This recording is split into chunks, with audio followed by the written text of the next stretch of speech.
సంవత్సరాల తరబడి ఎన్ని మందులు వాడినా మీ మోకాల నొప్పులు తగ్గట్లేదా? ప్రాణ పెయిన్ క్లినిక్ లో అత్యాధునిక చికిత్స. Welcome to Suman TV. నేను మీ సుమన్ టీవీ.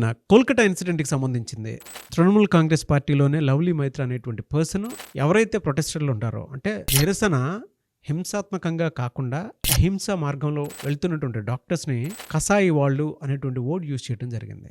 అసలు ఎవరి లవ్లీ మైత్ర, ఆవిడ చరిత్ర ఏంటి అనేది ఈ రోజు మనతో పాటు హైకోర్టు అడ్వకేట్ రవీంద్రనాథ్ గారు ఉన్నారు. వారి మాటలు తెలుసుకుందాం. Hello sir. హాయ్ అండి నాగరాజ్ గారు.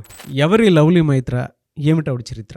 ఆగస్టు 9 హర్రర్ అని మనం ఏదైతే చెప్పుకుంటున్నాం, దానికి సంబంధించి ఇటీవల కలకత్తాలో అనేక అల్లర్లు, రాస్తారోకోలు, నిరసనలు బాగా పెళ్లిబుక్కుతున్నాయి. ఈ సందర్భంగా టీఎంసీ తృణమూల్ పార్టీ కాంగ్రెస్ సంబంధించినటువంటి లవ్లీ మైత్ర అని పేరు చెప్పినటువంటి అరుంధతి మైత్ర, ఈవిడ అసలు పేరు అరుంధతి మైత్ర, ఈవిని లవ్లీ మైత్ర అని కూడా పిలుస్తారు. ఈవిడ దక్షిణ సోనార్పూర్ జిల్లా ఎమ్మెల్యేగా పనిచేస్తున్నారు ప్రెసెంట్. ఆవిడ ఒక అందమైన నటి. ఈవిడ ముఖ్యంగా టెలివిజన్ షోస్ చేసుకుంటూ మంచి పాపులర్ సంపాదించారు. ఓవర్ నైట్ స్టార్ట్ అయ్యారు. జోల్ నూపర్ అనేటువంటి ఒక కార్యక్రమం ద్వారా, ఒక టెలివిజన్ షో ద్వారా బాగా పాపులర్ అయ్యి మెల్లగా అక్కడ నుంచి ఒక సామాజిక కార్యకర్తగా, ముఖ్యంగా మహిళలకు సంబంధించిన రక్షణ బాధ్యతలు, మహిళల మీద అత్యాచారం జరుగుతున్నటువంటి వీటి మీద కొంత సామాజిక సోషల్ మీడియాలో వెలుగెత్తి చాటి కొంతవరకు అక్కడ ఫెమిలియర్ అయ్యి మెల్లగా తృణమూల్ పార్టీ కాంగ్రెస్లో తనకంటూ ఒక స్థానం ఏర్పాటు చేసుకుని ఎమ్మెల్యే టికెట్ పొంది అక్కడి నుంచి సోనార్పూర్ దక్షిణ సోనార్పూర్ ప్రాంతం నుంచి ఒక ఎమ్మెల్యేగా ఎన్నికై ప్రస్తుత తృణమూల్ పార్టీ కాంగ్రెస్లో ఎమ్మెల్యేగా కొనసాగుతున్నటువంటి ఈ వ్యక్తే ఈ లవ్లీ మైత్ర ఉరఫ్ అరుంధతి మైత్ర. అయితే ఈవిడ ఏదైతే ఈ సంఘటనకు సంబంధించి రాష్ట్ర వ్యాప్తంగా, దేశవ్యాప్తంగా అల్లర్లు, నిరసనలు, హర్తాలు మొదలైన జరుగుతున్న ఇటువంటి నేపథ్యంలో ఈవిడ చేసినటువంటి కీలకమైన వ్యాఖ్యలు నిన్న ముఖ్యంగా సందీప్ ఘోష్ని ఎప్పుడైతే జ్యుడిషియల్ రిమాండ్ అవుతుందో ఈ టైంలో ఆవిడ చేసినటువంటి కీలకమైన వ్యాఖ్యలు ముఖ్యంగా రాష్ట్ర వ్యాప్తంగా బెంగాల్ వ్యాప్తంగా బాగా అల్లకల్లోలంగా ఇంకా అగ్నికి ఆజ్యం పోసే విధంగా ఆవిడ చేసినటువంటి వ్యాఖ్యలు అయితే ఉన్నాయి. నాగరాజ్ గారు, ఏంటి సార్ ఆ వ్యాఖ్యలు? ఆవిడ ఏమన్నారంటే, ఎవరైతే ఈ డాక్టర్స్ అందరూ కూడా హాస్పిటల్స్ విడిచిపెట్టి రోడ్ల మీదకి వచ్చి రాస్తారోకోలు చేస్తున్నారో వీళ్ళందరినీ ఉద్దేశిస్తూ ఆవిడ ఒక కీలకమైన వ్యాఖ్య చేశారు. దాన్ని కసాయి వాళ్ళు, మాంసం కొట్టుకునే వ్యక్తుల్లో అటువంటి వ్యక్తులు అంటే కసాయి వాళ్ళు, అంటే మానవత్వం లేని వాళ్ళు అన్నటువంటి మాటను చెప్తూ ఆవిడ కసాయి వారు అని బెచ్చర్స్ అని చెప్పి ఆవిడ ఉచ్చరించడం జరిగింది. ఆల్ డాక్టర్స్ ఎవరైతే ప్రొటెక్ట్ చేస్తున్న ధర్నాల్లో పాల్గొన్నటువంటి ఆల్ డాక్టర్స్ అందరూ కూడా అట్లా ఉద్దేశించి కసాయి వాళ్ళు అని చెప్పడం జరిగింది. బెచ్చర్స్ అంటే కసాయి. అవునండి, కసాయి వాళ్ళు మాంసం కొట్టుకునే వాళ్ళు అన్నటువంటి అర్థం అక్కడ మనకి వస్తుంది దానికి సంబంధించి. అలా మాట్లాడారు, అంతగా మాట్లాడారు. అంటే సార్ అంటే ప్రొటెస్ట్లు ఏం చేస్తారు సార్? అహింసా మార్గంలో వాళ్ళు చేస్తూ ఉన్నారు న్యాయం కోసం అని చెప్పేసి ఇవిడ మాట్లాడినటువంటి మాట, అంటే ఆ పార్టీ ఇన్సిడెంట్కి సంబంధించినటువంటి వాటిల్లో ఎంటైర్ స్టేట్ని ఏ విధంగా ఇన్ఫ్లుయెన్స్ చేస్తుందని చెప్పడానికి దీనికంటే బెస్ట్ ఎగ్జాంపుల్ ఇంకొకటి ఉండదేమో. ఒక డాక్టర్స్ని పట్టుకుని కసాయి వాళ్ళు అని అంటే అసలు దీన్ని ఎలా తీసుకోగలుగుతాము? నాగరాజ్ గారు, ఇప్పుడు ఏదైతే ఆ రాష్ట్ర వ్యాప్తంగా జరుగుతున్న సంఘటనలు ఏవైతే ఉన్నాయో, ముఖ్యంగా జూనియర్ డాక్టర్లు కావచ్చు, హెల్త్ వర్కర్స్ కావచ్చు, వీళ్ళందరూ కూడా వాళ్ళ సొంత విషయానికే వాళ్ళు చేయట్లేదని రాస్తారోకోలు, లేదా వాళ్ళకేదో పెన్షన్స్ కావాలని, గ్రాట్యుటీస్ కావాలని, శాలరీలు పెంచమని, ఇంకొకటి చేయమని వాళ్ళు చేయట్లేదండి.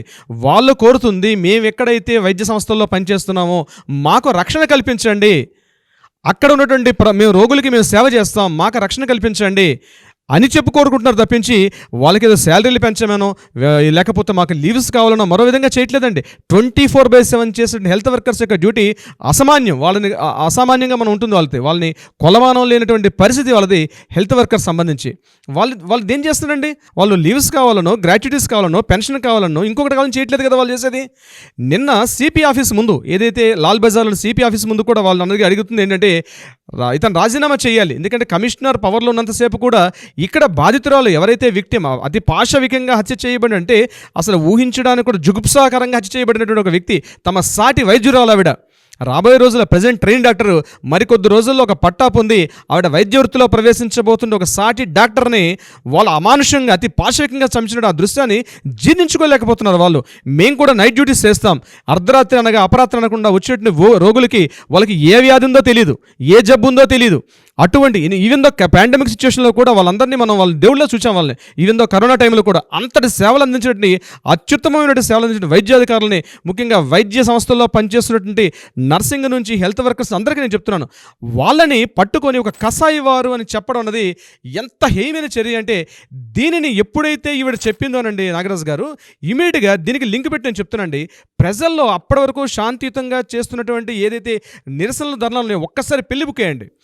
ఏం జరిగిందంటే, దీనికి నిదర్శనం ఏం జరిగిందంటే, సందీప్ ఘోష్ని 3 గంటల 30 నిమిషాలకి తీసుకొని ఆయన్ని సిబిఐ కోర్టులోకి, అలీపూర్ కోర్టులోకి ప్రవేశింపజేస్తుంటే ఒక్కసారి అంటే ఆయన ఇలా కారు దిగాడు సందీప్ ఘోష్, దిగుతుండగానే కొన్ని వేల మంది, వందల మంది ఒక్కసారి అటాక్ చేసుకుంటూ ముందుకు వస్తే అక్కడ ఉన్నటువంటి ఆయన ప్రొటెక్ట్ చేసిన పోలీసులు కూడా సరిపోలే, ఒక్కసారి మీద పడి కొట్టడానికి సందీప్ ఘోష్ని కంట్రోల్ చేయబోయారు. కానీ పోలీసులు ఇమీడియట్గా ఆయన్ని తొందరగా తీసుకెళ్ళి, అంటే మొత్తం 4 తీసుకెళ్లారు, 3 ముసిగేసి తీసుకెళ్లారు.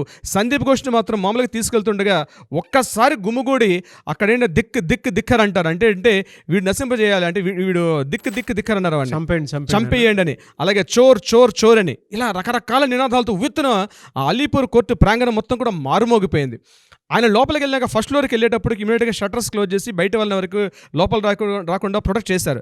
ఫస్ట్ ఫ్లోర్లోకి వెళ్ళేసరికి కొంతమంది ఏంది అప్పటికే గుమ్మిగూడినట్టు కొంతమంది వ్యక్తులు ఈ సందీప్ ఘోష్ని తీసుకెళ్తుంటే ఆయన చూసి తట్టుకోలేని ప్రజలు పాట్నోడు పీకారండి ఒకటి సందీప్ ఘోష్ని. అందరూ చూస్తుండగానే ప్రజల్లో పెళ్లి బుక్కినట్టు ఆవేశం ఆ స్థాయికి వెళ్ళిపోయింది. ఒక్కడే చెంప మీద గట్టి కొట్టారు. ఇమ్మీడియట్గా పోలీసులను ప్రొటెక్ట్ చేసుకొని లోపలికి వెళ్ళారు. 4 గంటల నుంచి ఒక హాఫ్ అన్ అవర్ పాటు లోపల ఇంట్రాగేషన్ జరిగింది. 4 గంటలు ఇంట్రాగేషన్ చేసి ఈయన ఎప్పుడు బయటకు వస్తాడని మరికొంతమంది నిరసనకారులు వెయిట్ చేస్తున్నారు.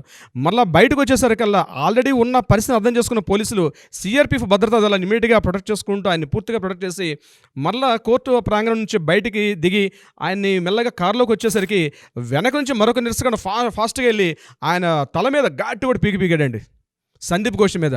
అంటే ఏ కోపం అంటే, సందీప్ ఘోష్ని అరెస్ట్ చేసింది దేని మీద అంటే ఈ కేసు సంబంధించి చేయలే, అతను అలిగేషన్స్ ఉన్నటువంటి దానికి సంబంధించి చేశారు.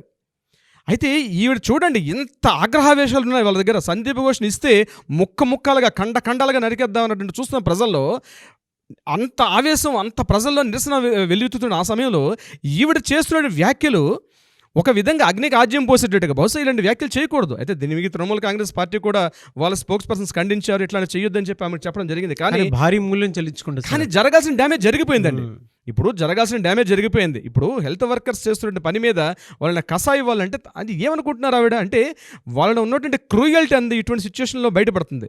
ఒకప్పుడు సామాజిక మాధ్యమాలు ఇదే ఈవిడ మన లవ్లీ మైత్ర మాట్లాడినప్పుడు మహిళల హక్కుల కోసం అని చెప్పి, మహిళల ఆత్మగౌరవం కోసం అని చెప్పి, మహిళల అత్యాచార ఘటనల నుంచి సోషల్ మీడియాలో తను బాగా ప్రచారం చేసిన వ్యక్తి ఇటువంటి సందర్భాల్లో ప్రజల యొక్క ఆగ్రహానికి భారీ మూల్యం చెల్లించుకునే పరిస్థితి ఉంటుంది. నాగరాజు గారు, లవ్లీ మైత్ర మాట్లాడుతూ గవర్నమెంట్ హాస్పిటల్లో పనిచేస్తున్నటువంటి ముఖ్యంగా వైద్యాధికారులందరూ కూడా హాస్పిటల్స్ విడిచిపెట్టి రోడ్ల మీదకి ఎక్కడం సరికాదని చెప్తూ, ముఖ్యంగా చాలామంది ప్రజలు ఇబ్బందులు పడుతున్నారు, ఎందుకంటే ప్రైవేట్ హాస్పిటల్ అంతంత అమౌంట్స్ ఇచ్చుకుంటూ పే చేసుకుంటూ వెళ్ళలేం కాబట్టి గవర్నమెంట్ హాస్పిటల్కి వస్తున్నారు, సాధారణ ప్రజానికం చాలా ఇబ్బంది పడుతున్నారని చెప్తూ ఈ విషయాన్ని ఆవిడ చెప్పడం జరిగింది. అయితే ఒక తెలివిగా కానీ ఒక అసెంబ్లీకి పంపించారు సోనార్పూర్ ప్రజలు. అక్కడ తను చేయాల్సిందంటే అసెంబ్లీలో గవర్నమెంట్ హాస్పిటల్లో కనీస ప్రమాణాలు కూడా లేవు. ప్రైవేట్ హాస్పిటల్లో వేల రూపాయలు ఇచ్చుకుంటూ ఎందుకు వెళ్తారు హాస్పిటల్కి అంటే, గవర్నమెంట్ హాస్పిటల్లో సరైన ప్రమాణాలు లేక వెళ్తారు. కానీ యాజ్ పర్ గవర్నమెంట్ డాక్టర్స్కి రూల్ పెట్టారు, ఖచ్చితంగా 2 years పాటు మ్యాండేటరీగా హాస్పిటల్లో పనిచేయాలని చెప్పి. బట్ డాక్టర్స్ పనిచేయాలంటే వాళ్ళకి కావాల్సిన ఈక్విప్మెంట్స్ ఇవ్వాలి కదా.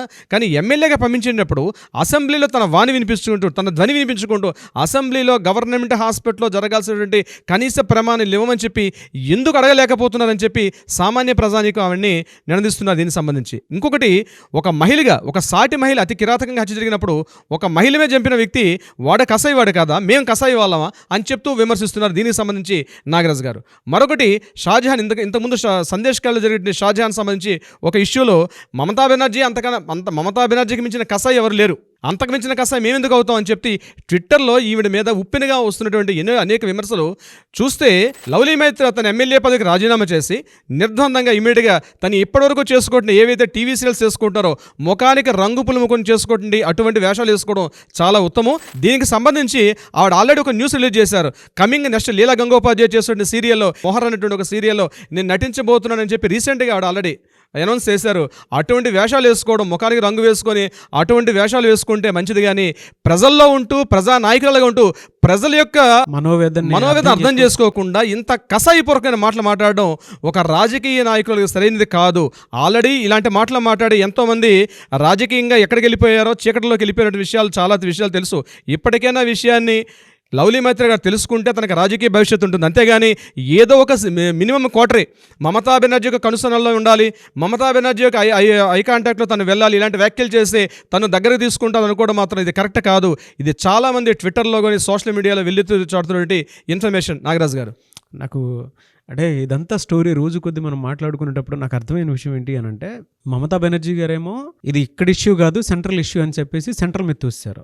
ఈవిడేమో చాలా తెలివిగా ఎలానంటే, నేను పేదవాళ్ళ వైపు నుంచి మాట్లాడుతున్నాను, మీరు కసాయి వాళ్ళ బిహేవ్ చేస్తున్నారు, చాలామందికి ట్రీట్మెంట్ అందక దైపోతూ ఉన్నారు అనుకున్నట్టు. అంటే ఇది ఇందులో తెలివి ఏ విధంగా కనిపిస్తూ చూడండి. నిజంగా పేదవాళ్ళ వైపు నుంచి మాట్లాడేటువంటి గొంతు మీద అయినప్పుడు డైరెక్ట్గా అక్కడ మీరు రాజీనామా చేసి వీళ్ళ ఇంటి దగ్గర కూర్చొని వీళ్ళతో పాటు మీరు ప్రొటెస్ట్ చేయొచ్చు. మీకు ఆప్షన్ ఉంది. దాంతోపాటు మీరు చేయాలనుకుంటే కూడా ఏ విధంగానే సరే ఇచ్చేయచ్చు. ఓకే, రాజీనామా చేయలేదు, మరి పార్టీలో మీరు గొంతు వినిపించవచ్చు. ఎందుకు అని అంటే అది గవర్నమెంట్ హాస్పిటల్లోనే జరిగింది. దానితో పాటు బీయింగ్ అంటే state CM and home minister and దాంతోపాటు హెల్త్ మినిస్టర్ మమతా బెనర్జీ గారు, అంటే 3 పోస్టుల్లో కూడా ఆవిడ ఉన్నారు. కావాలనుకుంటే ఏ రకంగా చూసుకున్నా కూడా న్యాయం చేకూర్చేటువంటి అవకాశాలు ఈ 3 పొజిషన్స్లో ఎటువైపు నుంచి చూసుకున్నా కూడా త్వరితగతిన న్యాయం చేయొచ్చు. సో అక్కడ కూడా ఆ వాయిస్ వినిపించలేదు. ఇప్పుడు ఏంటి అని అంటే, నేను ప్రజల పక్షాన పేదవాళ్ళ పక్షాన మాట్లాడుతున్నానంటే అంటే చనిపోయిన మనిషి పేదవాళ్ళు కాదా, ఒక్కొక్క స్టూడెంటే కదా. ఆ పాయింట్లో నేను చూసేప్పుడు దేశం మొత్తం దీనికి సంబంధించినటువంటి వాటిల్లో సత్వర న్యాయం జరగాలని చెప్పి దేశం మొత్తం కోరుకుంటుంది. సుప్రీంకోర్టు సుమోటోగా తీసుకున్నటువంటి ఒక చిన్న విషయంలా కనిపిస్తుందా? సుప్రీంకోర్టే సుమోటోగా తీసుకుంది, అదొక చిన్న విషయంలా కనిపిస్తుందా? ఈ టైంలో అలాంటి స్టేట్మెంట్స్ వాడి వాళ్ళే పవర్ని దించుకునేలా చేసుకుంటున్నారు అని చెప్పడంలో ఏమాత్రం సందేహం లేదండి. ఎందుకంటే ఈ ఒక్క దాంతో we want justice, we demand justice అని చెప్పేసి మనతో పాటు వచ్చేటువంటి వాళ్ళు చాలా ఎక్కువ మంది ఉన్నారు. అవునండి, చూద్దామండి. ఆవిడ పాయింట్లో చూసినప్పుడు అంటే ట్విట్టర్లో భయంకరంగా ఆవిడ మీద ఏదైతే ట్వీట్ ఫైట్లు నడుస్తూ అయితే ఉన్నాయి, దీనికి గనక ఇంకెవరైనా సరే అంటే కసాయి లేదంటే ఇంకోటి ఓట్స్ మాట్లాడితే ఇంకా పై ఎత్తున మాత్రం త్వరితగతి న్యాయం జరగడానికి అవకాశం ఉండేలానే ఉంటుందే తప్ప వాళ్ళ కంటిని వాళ్ళు పొడుచుకునే ప్రయత్నమే చేస్తున్నారు. కానీ దీనికి సంబంధించింది అయితే చూడాలి. రేపటికైతే మనకు క్లారిటీ వస్తూ ఉంటుంది కదా డెఫినెట్గా. అవునండి, సుప్రీంకోర్టు ట్రయల్స్లో భాగంగానే జ్యుడిషియల్ కస్టడీ నుంచి ఏం జరిగింది ఏంటి అనేది రేపటికైతే మనకు డెఫినెట్గా తెలుస్తుంది. అవును నాగరాజు గారు.